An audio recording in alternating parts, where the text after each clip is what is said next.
Hello and welcome to another episode of the Pitch Side Podcast. I'm your host, the HOD of the PSP. Like, share, comment on the YouTube version, subscribe to the YouTube channel, enable notifications to receive all the updates. Follow us on social media, the usernames are on screen, the links are in the description, and of course, listen on Spotify, Google Podcast, or any other platform.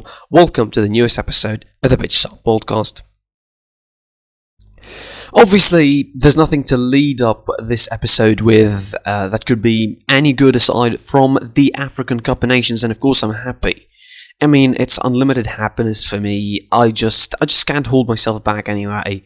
I was proven wrong in a big way in my predictions for Nigeria against Tunisia, and I'm going to start from that. Really, I don't care if a game happened before it, but because I'm too happy at the moment to talk about it. Let's start from Nigeria versus Tunisia then. Anyway, screw it. We'll get to Burkina Faso versus Gabon later. I'm not going to mention a lot about it really, although it was a good game to be fair, but the most important one for me is the second one, and we did beat Nigeria indeed, 1-0 to get through the quarterfinals, where we're going to meet Burkina Faso.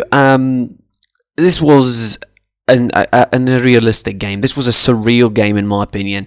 We started, everybody know the circumstances around the match, the COVID, basically we had no coach, we had the assistant coach taking over, players, having COVID, testing positive, false positives, issues, players arriving, not being sure whether they're going to be joining the side or not. Still, we end up beating Nigeria, one of the strongest teams in the tournament, probably the best team in the tournament at the group stages. We end up beating them with the sole goal of Youssef Msakni. Beautiful goal, by the way.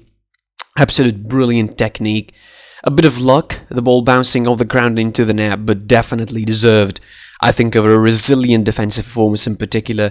Putting a halt to Nigeria's most dangerous weapons, I think, which are their wingers, Moses Simon and Samuel Chukwueze. I think Moses Simon was the most dangerous, I think. They tried to lean on him too much, particularly in the first half, it looked like. In the second half, they tried to move the play to the right side, tried to be more central, try to be something more different. But I think in the first half, they tried to play too much on Moses Simon, I think, till the game became predictable for them. And yes, they had more of the ball. That's statistically, factual. They had more of the ball, they had more possession, but they didn't do anything significant with it for most of the game, like until the red card for Alex Iwobi, which is, by the way, the red card subject is just too funny. Kelechi Iheanacho had a yellow card, so Augustin Ogwe tried to take him off to avoid getting a red card. So you get Alex Iwobi, who comes in and 5 minutes in gets a straight red. It's absolutely brilliant. It's absolutely brilliant stuff. I can't really hold my laugh back at it, but anyway. As for us, resilient defensive performance, I said, definitely, a performance that I'm happy for. Talbi in particular was brilliant at defending. His tackles were superb.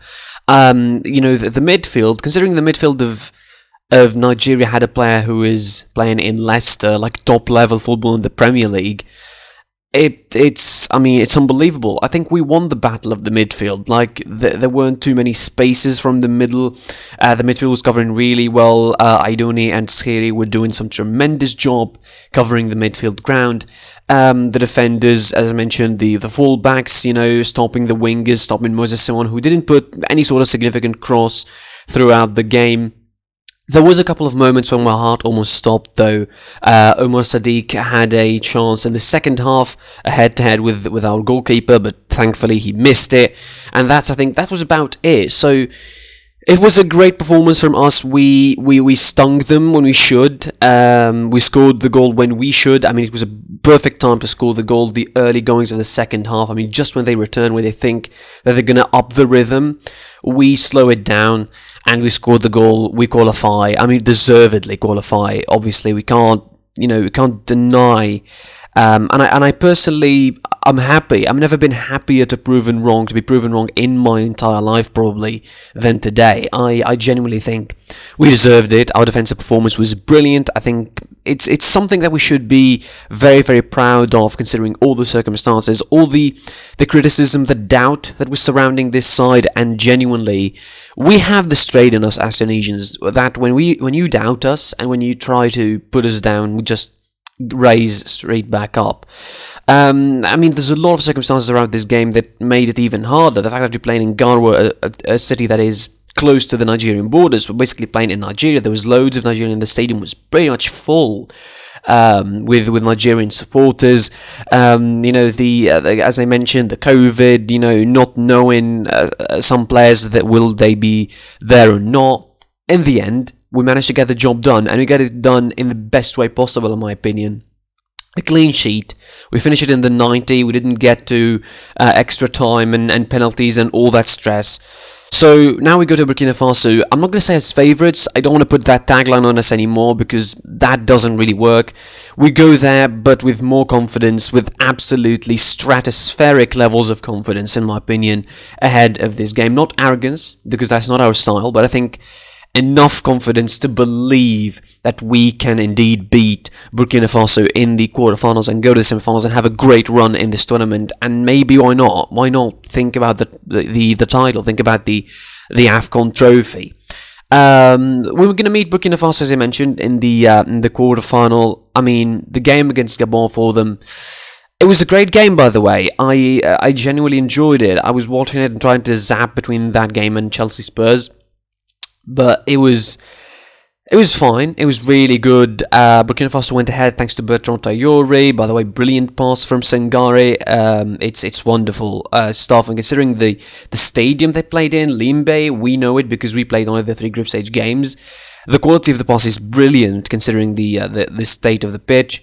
Gabon equalised in the second half, and obviously, the fact is that this game got to extra time, and I think extra time was brilliant. Like, it wasn't one of those boring extra times where you think nothing is going to happen. There was loads of chances in extra time for both sides to score, but none scored them. And the penalties were pretty dramatic as well. It needed, around 14 to 15 penalties, to be taken in order to decide this game. There was a lot of missed penalties. I mean, that stadium, I think, the net they played the penalties in is, I think, cursed or broken in particular. Like, loads of penalties missed there. But in the end, Burkina Faso defeated Gabon 7-6 on penalties to advance to meet us in the quarterfinals, and it will be a revengeful game for us. Because in 2017 they eliminated us from the same round. In I would say one of our worst performances, I would say, in the tournament, really, against Burkina Faso, particularly defensively at that game. Hopefully, we are better now, and we're in a better position to beat them and to absolutely dominate them. And hopefully, we get to the semi-final of the tournament. Of course, action continues today. There is Guinea versus Gambia, and Cameroon playing Comoros. I mean, it's pretty hopeless for Comoros. Unfortunately, by the way, let's talk about them for a bit. 12 players have COVID, no goalkeepers, including also the coach as well has COVID, so they have to scramble a lineup basically for this one. God be with them. I genuinely feel sorry for them. They had a sort of a miraculous tournament, all things considered, and really good luck for them against Cameroon. As I mentioned, Guinea versus Gambia, and of course Cameroon, Comoros, the 2 winners of those games will meet in the quarterfinal.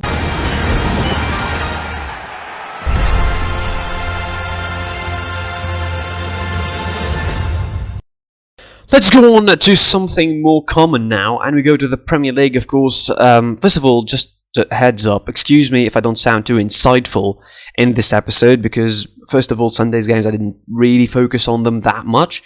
But definitely, my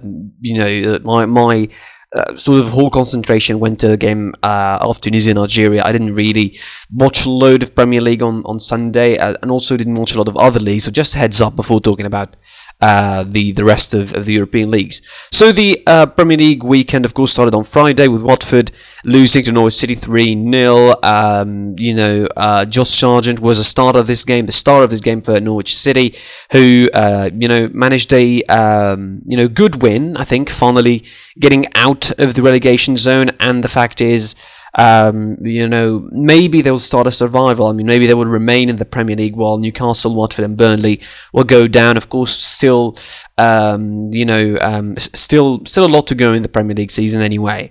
On Saturday, and it started with Everton, who under their new coach, I think, not new, but really returning coach, Duncan Ferguson, lost to Aston Villa 1-0. Bad result, I think, for the Toffees. A result that doesn't really read well if you are, looking at the rest of the season. They don't really fill you with hope. Their record this season is pretty horrific. Yes, they have a couple of games in hand, but it doesn't look at the moment that they are good enough to, not to survive in the Premier League, but I think not good enough to finish in a decent position. I mean, I think somehow that Everton will still survive in the Premier League, will still stay in the Premier League. It's inconceivable that a side like Everton, a side that is one of the stalwarts of the English football, will go down to the Championship. But again, if it happens and they deserve it, so be it. But still, I don't feel they're good, although they have a decent squad of players. I mean, they have some good players and potential, in their squad, but somehow they don't find enough harmony. They can't be creative enough when they need to, when they are cornered and they are lost for solutions in some games. They just don't find what they need to. Anyway, so it's hard to really judge Everton on the curve they're in at the moment, because they're really in a bad position, I would say. Not just on the table, but in terms of their general reputation. Their recent run of matches is not good at all when you look at it. I mean, in the Premier League, they, of course, they have 4 games. They're still to be played in the Premier League, but also, their record, aside from that, is not good enough anyway. Wolverhampton defeated Brentford in a game that had new drones descending to the pitch, and the referee, Peter Banks, evacuated the pitch immediately in the first half, given 19 minutes of stoppage later on. I mean, I'm not going to say that this affected the game, but still, Wolverhampton defeated Brentford. I mean, for Brentford, it's not a good result. It's another loss for them now. That's 4 in a row for Brentford in the Premier League, which is a bad run. I mean, considering they lost against the likes of Liverpool and Man United in that, you can't really argue with it. But the 2 other losses, I think, they are unaffordable at the moment. Although they're still in a decent place, I think, but not that far from relegation. Although the closest to the relegation zone they are is 8 points, so you think they are pretty safe there anyway. A team that is not safe, but at least they got a good result out of it, was Newcastle United, who defeated Leeds away 1-0. A single goal from John Joe Shelby settled it. It's a good win for Eddie Howe, only their second of the season, which is ridiculous. Finally, they managed to get another one in the Premier League. But, overall, it doesn't look like the Saudi project is working at the moment. Obviously, they're still waiting for more, for more recruitments and more signings. But who want to sign in a sinking ship, to be fair? Who's want to sign in a side that looks like very much they're going to be relegated by the end of the season, particularly as far as big names are concerned? Probably it's good for them. They, strengthen themselves for the Championship. They get promoted back up, and then they start the real project when they get promoted back up next season. That is if they survive, good. They started from next season in the Premier League. But if it's not happening and they don't survive, they should let it go and start in the Championship and then climb the ladder back up. A side that is climbing back up to the top 4 is Manchester United, who defeated West Ham 1-0 in a direct top 4 head-to-head now, to get that 4th spot instead of West Ham, just 1 point ahead of them, and with 2 games in hand for them. Man United get the late win, a second win in a row after the win against Brentford. The win against Brentford was not convincing. This one was a little bit more convincing, I would say, considering that at least United had the sort of the opportunity, the intensity that they needed to. Yes, West Ham had periods of the game where they dominated. They felt that they could have won it, particularly towards the end. But I think Man United had more intensity overall than West Ham, which is rare to see this season from United. But it's good, I think, for a side like Man United. Good for a side of Ralph Rangnick to sort of pick up a little bit of pace in the Premier League season, because everybody almost threw them off from that top four conversation when he started with the run that they had as of late. Some of the results didn't go their way. Some of the performances were not that convincing. Some of the losses and the draws they were taking, they were not that good. The draw against Aston Villa, a loss against Wolves at home. It's definitely been a patchy run, but again, things are getting fixed at the moment as far as Man United are concerned, so they're good. And Saturday's action finished, of course, with City's run being snapped by Southampton. The long short story of this game is that City were wasteful. They missed a lot of chances. Sterling in the first half absolutely took the mick out of wasting chances, really. It took it to the next level. He missed a sitter in the first half. Southampton started really well. They took the game to City in the first 15 minutes, and then they regressed expectedly because City are going to bombard them, and they equalised in the end, and they got that equaliser, which is, not a bad result. Yes, the difference now is 9 points ahead of Liverpool. Liverpool have a game in hand, so they could win those, and if they win City, they could, that could go to 3 points or whatever. But still, I think City are still on their way to win the title. I don't see them losing a couple of other games that quickly, in particular in the near future. Obviously, with the Premier League, set to have a little bit of a break until the 8th of February, of course, with the FA Cup taking place next weekend. On Sunday, the action kicked off in the Emirates as Arsenal drew goalless against Burnley. It is, it was not something that, positive as far as Arsenal are concerned. They're not really. Sixth position for them at the moment is good. It's a good result after the loss against Liverpool in the Carabao Cup, also the losses in the Premier League. But they will take it, I think. I think they will take it. Mikel Arteta will absolutely, take solace in this goalless draw, despite how bad it make him look with the run that they have. Late in the Premier League, the couple of draws, couple of losses, the last win in the Premier League dates back in December, which is weird. But Arsenal will still, I think, be around this conversation of the top four, definitely. Crystal Palace were defeated by Liverpool 3-1. Salah and Mane continue to be absent, but still, Liverpool still find a way to win. Van Dijk, Chamberlain, and Fabinho step up for them, while Hudson-Edwards scored the sole goal for Crystal Palace. A logic victory. Again, it gets them closer to City. They will take their games in hand. Hopefully for them, they win them, and they will get even closer to City and maybe reignite the title race late on in the season. Who knows about that? Leicester City continued their negative results in a way, and they drew against Brighton. They were leading, of course, for most of the second half until Danny Welbeck equalised. In my opinion, I would say Brighton won 2 points here, more than Leicester lost 2. But, considering Leicester's form, considering their position on the table, Brighton are still ahead of them in the table with 4 points, ahead of them. So that's quite the gap between 10th and 9th. I think it's a negative result for Leicester City. You cannot say otherwise anyway. And of course, in the North London derby, Chelsea, let's say convincingly, were the winners against Tottenham. There was no doubt about it. The first half was pretty pedestrian, pretty wasteful. Chelsea didn't really put a lot of danger in that first half, but in the second half they upped the ante. Ziyech opened with a beautiful goal, and then of course Thiago Silva managed to add the second to give Chelsea finally give them the win in the Premier League. They have been quite quite negative in the last 4 games. Of course, 4 games are winless in the Premier League, and their last win was in the Boxing Day. So finally, they get another win in the Premier League, which is good for them. I don't think they can reclaim the race, although 10 points behind City, but they have a game ahead of those other teams. So that gap is only going to widen, I think, as the rest of the season unfolds.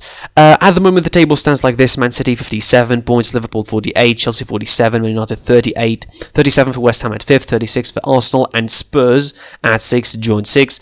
Spurs with games in hand, of course. Wolverhampton 34, 30 for Brighton, 26 for Leicester, 26 for Aston Villa, 25 for Southampton, 24 for Crystal Palace, 23 for Brentford, 22 for Leeds, 19 for Everton, Norwich 16, 15 Newcastle, 14 Watford, and Burnley at the bottom with 12. The Premier League is going to be in a break next week. FA Cup action will resume next weekend.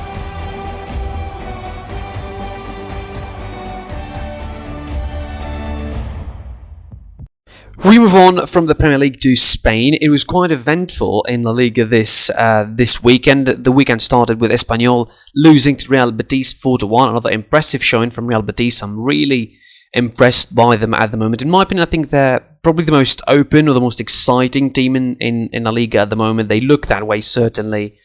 From afar, they really doing some impressive stuff. I think they have some impressive results. Yes, maybe they're a little bit far off from the two others on the table, but definitely, a real strong, asset. They're the second strongest attack in La Liga with 41 goals behind the leaders Real Madrid, which is, again, they will take absolute pride in that. But definitely, aside that, if they continue like that, I think the top 4 spots, one of the top 4 spots, third spot that they're in at the moment, is going to be definitely theirs by the end of the season. They deserve it, and for Manuel Pellegrini to do that with Real Betis is quite the revelation this season. On Saturday, it was Cadiz defeating Levante away, a relegation head-to-head, of course. Didn't change a lot, I think, as far as relegation zone shape is concerned in Spain. So Cadiz remains in that relegation zone, but only move up from 19th to 18th. Villarreal defeated Mallorca 3-0. And then the first, I would say, shocking result is Sevilla drawing 2-2 against Celta Vigo, which is, again, disappointing. Not just because of the second draw in a row for Sevilla, but also because overall, these are just points that are lost for Sevilla in the title race. Points that they could have claimed. They could have won against Valencia. They could have defeated Sevilla. If those games were wins, Sevilla would be top of the table at the moment. Let's put it this way. Because first of all, it would have been 2 points behind Real Madrid if they defeated Valencia, and then in this game they would have been top of the table with 1 point ahead of Real Madrid if they defeated Celta Vigo. And the fact that they actually have to come back from 2-0 down to get that draw is more disappointing than it looks, really, for Sevilla. I mean, Celta Vigo are a decent side, really. They can get big results out of big clubs, but Sevilla are the more passive side in this equation. They look not convincing. They have a good squad that can make a charge, but they don't take advantage of it anyway. Sometimes they tend to be too defensive. In this game, they were too passive. They didn't do a lot of damage as far as Celta Vigo are concerned. But, the fact is, they got the draw, so they're still in it somehow. And they were helped, I think, massively by Real Madrid's result. We're going to get to that later. Atletico Madrid provided the drama, I think, in La Liga by defeating Valencia late on 3-2. I mean, it's an unbelievable result for them, the way it came out, but obviously they will take it after a rough patch in La Liga as far as wins are concerned. I mean, they were winless for not winless, but defeated. They had 4 losses back to back, and now, and then were eliminated from the Cup, of course, and now they get a bit patchy in La Liga, a win, then a draw against Villarreal, then this win against Valencia, which almost was nothing in the first half considering their performances, but they salvaged the 3 points in a dramatic fashion. I mean, that's what Atletico are about, really. They gave you that adrenaline rush. They gave that to Simeone as well, who almost have his heart stopped in the pitch from happiness, I suppose, but, that's what Atletico Madrid does. They stress you out. They make you feel intense when you watch them. But they're good. Hopefully for them, they keep their top 4 spot, because Barcelona now are behind them. Sociedad are behind them. Villarreal are not that far, 4 points. I don't think the likes of Vallecano may get to top 4 spot. I think the real danger for them is 2 teams, Barcelona and Real Sociedad. Granada defeated Osasuna on Sunday to kick off things in La Liga. To kick off the Sunday in La Liga. Osasuna defeated Granada 2-0. Real Madrid had a day off, I would say, against Elche. That's how I describe it. 2-2. Benzema missed a penalty, the first ever in his 13-year career with Real Madrid, which is an event in of itself, I would say. But still, Real Madrid, I mean, they dominated the game, but their defensive mistakes were unforgivable for the couple of goals they conceded. Thankfully for them, they, Elche made as ridiculous of mistakes in the 2 goals that they conceded, with the penalty being given by an errant handball, I think, by Peremia. I mean, the way he was jumping was weird. Why would put your hand up like that if you were jumping anyway? Luka Modric scored the penalty. Eder Militao salvaged a late draw in the 92nd minute to give Real Madrid the point. Now they are 4 points ahead of Sevilla, and everything can happen really at the moment.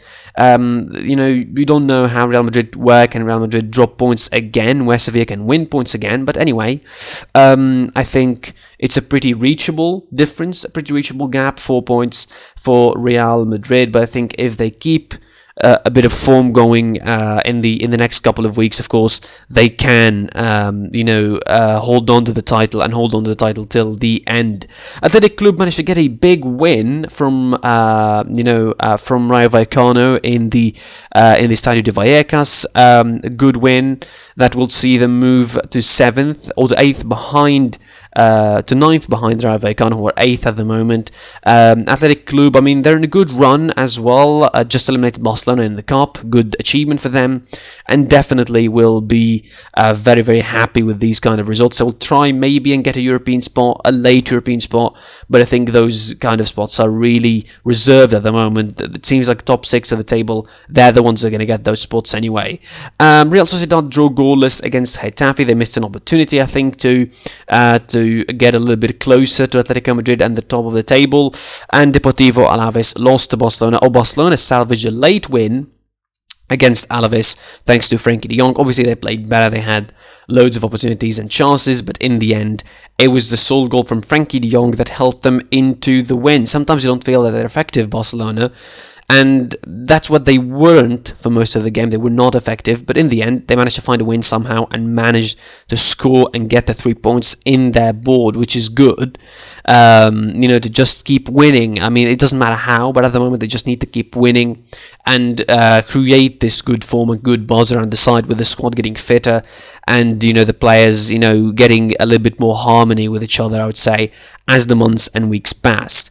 Next week, of course, in La Liga is going to be on the 4th of February, and is going to be played throughout the next week. Is going to be a break, international break, of course, because of the international break in South America and Asia. Then there will be the next weekend, of course, is going to be the 4th, the 5th, and the 6th of February. The table at the moment: Real Madrid 50 points, Sevilla second 46, Betis third with 40, 36 for Atletico Madrid, 35 for Barcelona, 34 for Sociedad, 32 for Villarreal at 7th, 31 for Vallecano and Athletic Club, Valencia with 29 points, Osasuna 28, Celta 27, Espanyol 27, Granada 24, 23 for Elche, 22 for Getafe, 20 for Mallorca, 18 for Cadiz at 18, Alaves with 17 at 19, and Levante with 11 points at the bottom of the table.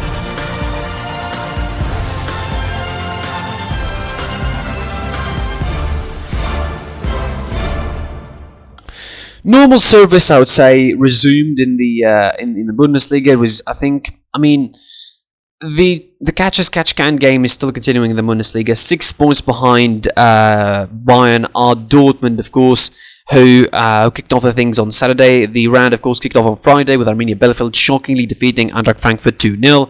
Borussia Dortmund getting a big win against Hoffenheim, albeit not that impressive, considering that they conceded 2 goals and they weren't that good at the start of the game. But still, they will take the points, obviously. Haaland went down injured. Hopefully that's nothing severe for them, because it's going to be a massive loss, of course, if Erling Haaland is missed in the next couple of weeks. Bayer Leverkusen, another impressive showing for them, beating Augsburg 5-1. They are a really good side at the moment. Bayer Leverkusen, they're getting a bit ahead of steam. Yes, maybe that at the moment their ceiling is only the 3rd spot, because there's 8 points between them and Dortmund, 14 between them and Bayern Munich, but definitely if they hold on to that position long enough, I mean, Union Berlin are right behind them, and speaking of them, they defeated Borussia Mönchengladbach 2-1, and I genuinely don't understand Borussia Mönchengladbach, because in the last 11 games, genuinely, in the last 11 games, Borussia Mönchengladbach only defeated Bayern. And lost to, you know, almost every other side in the Bundesliga anyway. If you look at that patch of form, actually, you can see clearly they just defeated Bayern. In like 11 games or 10 games, they only defeated Bayern. They lost to Köln 4-1. They lost to Freiburg 6-0. They lost to Leipzig 4. They lost to Eintracht Frankfurt 3. And now they lose again to Union Berlin after losing again Leverkusen. And both of those losses and late losses were at home. They lost to Frankfurt at home, and they lost to Freiburg at home, and somehow they won against Bayern. I mean, they're a curious case, I think, Borussia Mönchengladbach, as far as Bayern are concerned. But obviously, all joking aside, this is not a good form for Adi Hütter's side.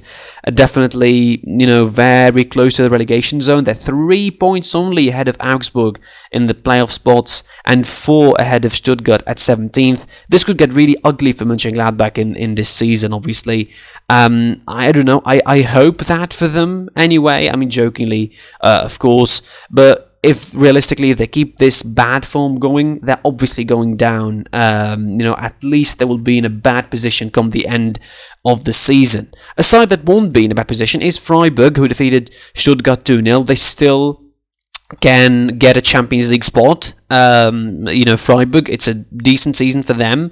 33, only 2 points behind Leverkusen at third, so they could still realistically play for the third spot. That's going to be good for them, and it will be a real, I'd say a real surprise. Even if they get only the Europa League spot, which they're in at the moment, is going to be really, really good, and they will take it, I would say, Freiburg, because it's a great season for them at the moment. They've been really, really impressive. Freiburg, as far as I'm concerned, one of the most impressive sides in the league at the moment, against Stuttgart, who are just not finding their form as it stands, and they will seemingly go back to the Zwei Bundesliga again. But hopefully for them they don't, because they are a historic side in the German football, and probably it will be a big loss if Stuttgart are going to be getting back to the second division once more. Greuther Fürth defeated Mainz 2-1. I mean, it's a freak result, I would say, considering the position where Mainz are at the moment.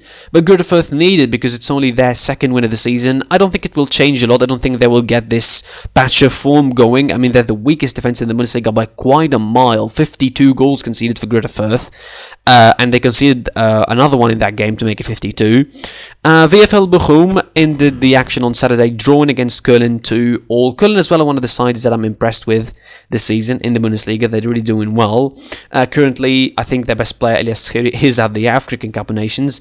But they've been really impressive overall. I think they deservedly have an 8th place, and they could still fight actually for a European spot. They're not that far. They're only 4 points behind Freiburg. You don't know what can happen. There's still head-to-head games to play between those sides at the top of the table, so we don't know really what could happen.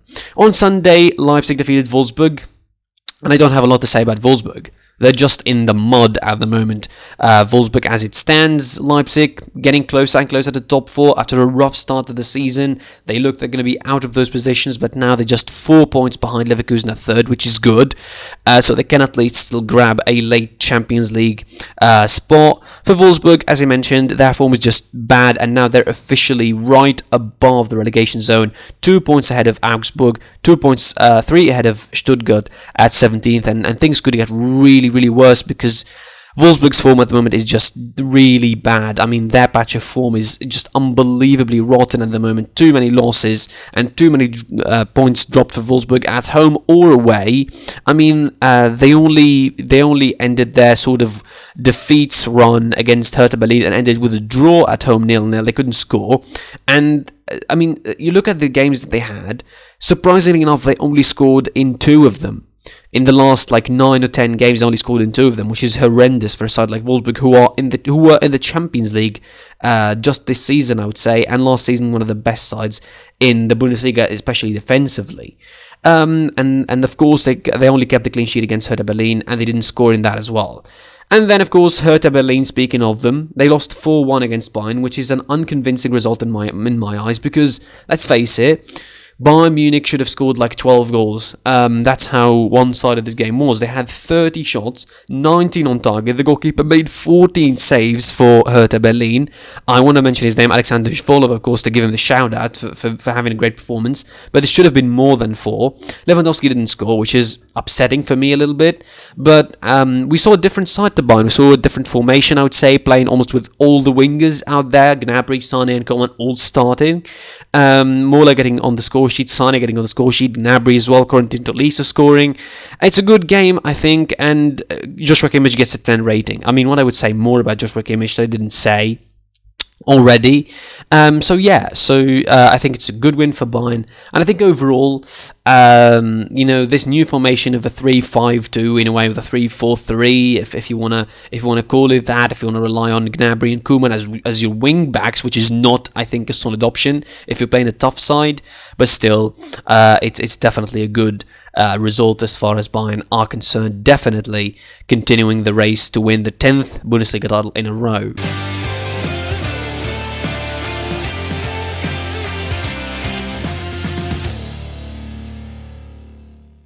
Finishing off in Italy, of course, and I think we can say easily that Inter Milan were the only winners, I would say, in this weekend of action in Italy, because they managed to get the gap widened up now to 4 points ahead of their closest chasers, Napoli and Milan. Atalanta, I think they only get behind more and more. 10 points they're now behind Inter Milan. It's almost impossible to think they will charge another race, but the season is still going anyway.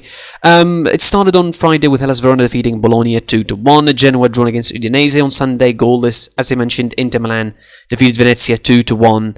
In a tough game, I think, for them. They had to scroll back from a 1-0 down position against Venezia, but they showed enough character, I would say, to get that job done. Lazio drawn against Atalanta, goalless, and as I mentioned, a regressing draw for Atalanta, unexpected, I would say, the second in a row.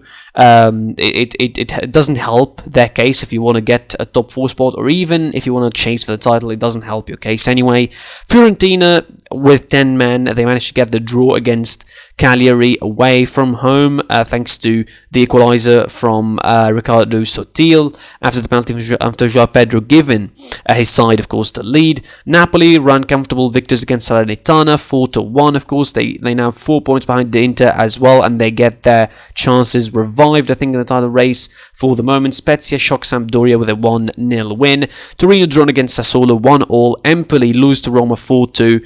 It was a great first half, by the way, from Roma, 4-0 at the halftime, and the 2 goals were pretty much sort of consolation as far as Empoli are concerned. And of course, in the big game, Milan drawn against Juventus 0-0. It was cagey, as expected. It was pretty tactics heavy, I would say, but Juventus, I think, were the worst side by a country mile, even in that. Milan tried, they felt like dominating the game for most of the time, but they couldn't quite put the finishing touch on their chances. I would say Juventus escaped maybe with a point there, considering that they were the worst side and they didn't get any effort whatsoever on target. It's a good result. They keep their undefeated streak going, but again, as I say, always about Juve, they don't give you the best of performances even when they are on a good form. The form doesn't mean performance or levels, I think. But, Milan will feel disappointed, I would say, that they didn't get the 3 points out of this result anyway. The Serie A, of course, just like all the leagues, I think, in Europe, will be getting a little bit of a break, as there is the international break in South America and in Asia, as I mentioned. Table stands like this: Inter Milan with 53 points, 49 for both Napoli and Milan. Inter with the game in hand. Atalanta with the game in hand in fourth with 43 points. Juventus 42, Roma 38, 36 for Lazio and Fiorentina, 33 for Verona, 32 for Torino, 29 for Sassuolo and Empoli, 27 for Bologna, 25 for Venezia, for Spezia, 24 for Udinese, 20 for Sampdoria, 18 for Venezia, and Cagliari, Genoa and Salernitana are in the relegation zone with 17, 13 and 10 points respectively at the bottom of the table. That's it for this episode. Thanks for watching. I was your host, the HOD of the PSP. Like, share, comment on the YouTube version of this, subscribe to the YouTube channel, enable notifications to receive all the updates from these episodes. Follow us on social media. The usernames in the screen and the links in the description. I was your host, the HOD of the PSP, and I'll see you soon. Doors, I'm a fool for your love.